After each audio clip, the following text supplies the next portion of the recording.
Hello students, কি অবস্থা তোমাদের সবার? আশা করি তোমরা সবাই ভালো আছো। আজকে তোমাদের সাথে ছোট্ট একটা টপিক নিয়ে আলোচনা করতে আসি। সেটা কি? সেটা হচ্ছে ব্রেকডাউন অফ আরবিসি। কোথায় আছে? তোমাদের জুলজি তৃতীয় যে অধ্যায়টা আছে, পরিপাক এবং শোষণ অধ্যায়, যকৃতের যে বিপাকীয় ভূমিকা, সেখানে গুরুত্বপূর্ণ একটা টপিক, সেটা হচ্ছে ব্রেকডাউন অফ আরবিসি। সেটা নিয়ে আলোচনা করব। ভাই, এটা কোথায় আসবে? এটা তোমার পরীক্ষার অনুধাবনমূলকে আসবে খ নাম্বারে। তাহলে চলো আমি দেরি না করে এখানে চলে যাই। ঠিক আছে? Breakdown of RBC. তাহলে আরবিসি কি ভাঙতেছে। ঠিক আছে? আরবিসি যদি ভাঙে, আমাকে বলো তো, আরবিসিটা যদি ভেঙে যায় তাহলে এখান থেকে আমার কি আসবে বলো তো? একটা রঞ্জক পদার্থ আসবে। রঞ্জক পদার্থটার নাম কি বলো তো? হিমোগ্লোবিন, তাই না? আচ্ছা, এখন এই যে হিমোগ্লোবিন, দেখো এখানে কিন্তু দুইটা শব্দ আছে। কি কি দেখো তো?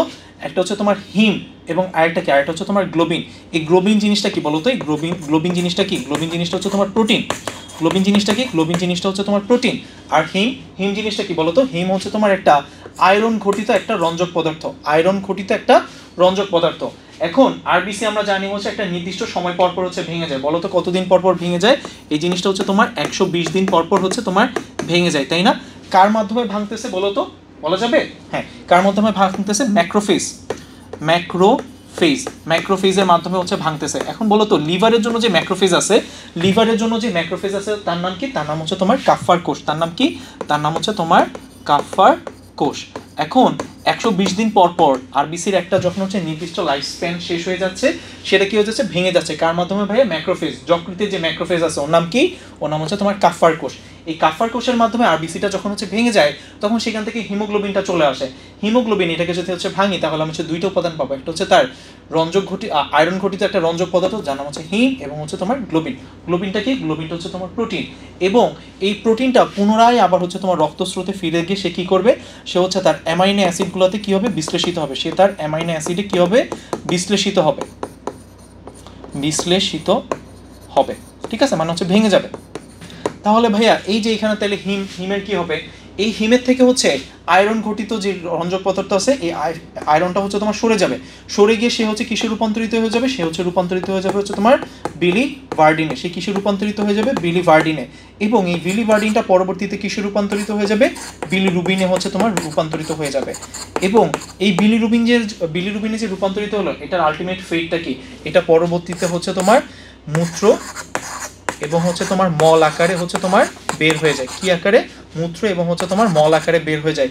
ইউরোবিলিনোজেন এবং তোমার স্টার্কোবিলিনোজেন আকারে তোমার বের হয়ে যাচ্ছে। এখন ছোট্ট একটা প্রশ্ন করতে পারো, ভাইয়া এই যে এখানে যে আয়রনটা ছিল, এটা যে বের হয়ে গেছে, এটা এখন কোথায় যাবে? এটা আবার তোমার শরীরের মধ্যে জমা থাকবে। কি আকারে? সে তোমার ফেরিটিন আকারে জমা থাকবে। সে আবার কি আকারে জমা থাকবে? ফেরিটিন আকারে জমা থাকবে। এখন এই ফেরিটিন আকারে সে জমা থেকে সে তোমার কি করবে? সে তোমার লোহিত তোমার যে বোন ম্যারো আছে, বোন ম্যারো থেকে সে আবার তোমার আরবিসি প্রোডাকশনে হেল্প করবে। কি বুঝাইতে পারছি? আচ্ছা, তাহলে আমি আরেকবার শর্ট করে একটা রিক্যাপ করি। আসো, আরবিসি ভেঙে গেল, হিমোগ্লোবিন আসলো। হিমোগ্লোবিনের দুইটা পোর্শন, একটা কি? হিম এবং একটা কি? গ্লোবিন। প্রোটিন যে পোর্শনটা আছে, প্রোটিন পোর্শনটা আমরা জানি প্রোটিন কিভাবে গঠিত হয়? Amino acid. তার মানে এই প্রোটিনটা আবার ভেঙে সে কি হবে? অ্যামাইনো অ্যাসিডে তোমার কি হয়ে যাবে? বিশ্লেষিত হয়ে যাবে। তাহলে এটা পার্ট শেষ। এবার চলে আসো হিমের কাছে। চলে আসো, হিমটা কি হবে? যে ভাইয়া এখান থেকে আপনার যে আয়রনটা আছে, যে আয়রনটা সরে গিয়ে সেটা কিসে রূপান্তরিত হবে? সেটা রূপান্তরিত হবে বিলিভার্ডিনে। বিলিভার্ডিন থেকে এটা কিসে রূপান্তরিত হবে? বিলিরুবিনে। এবং বিলিরুবিনটা ফাইনালি কিভাবে? মূত্র এবং মল আকারে বেরিয়ে যাবে। কি আকারে? ইউরোবিলিনোজেন মূত্রতে, স্টার্কোবিলিনোজেন মল আকারে। ঠিক আছে? আচ্ছা, তাহলে আরেকটা ছোট্ট প্রশ্ন রয়ে গেল। এই যে আয়রনটা কি হবে ভাইয়া? আয়রনটা আমার বডিতে কি আকারে জমা থাকবে? ফেরিটিন আকারে জমা থাকবে। পরীক্ষায় এমসিকিউতে আসে যে আয়রনটা কি আকারে জমা থাকে? ফেরিটিন আকারে জমা থাকে। কি করবে? পুনরায় সে আবার বোন ম্যারো থেকে আরবিসি প্রোডাকশনে হেল্প করবে। ঠিক আছে? আশা করি তোমরা সবাই অনুধাবনটা পারবা। পরবর্তী সময় তোমাদের সাথে আবার দেখা হবে অন্য কোনো একটা ভিডিওর জন্য। আজকের জন্য এখান থেকেই আল্লাহ হাফেজ।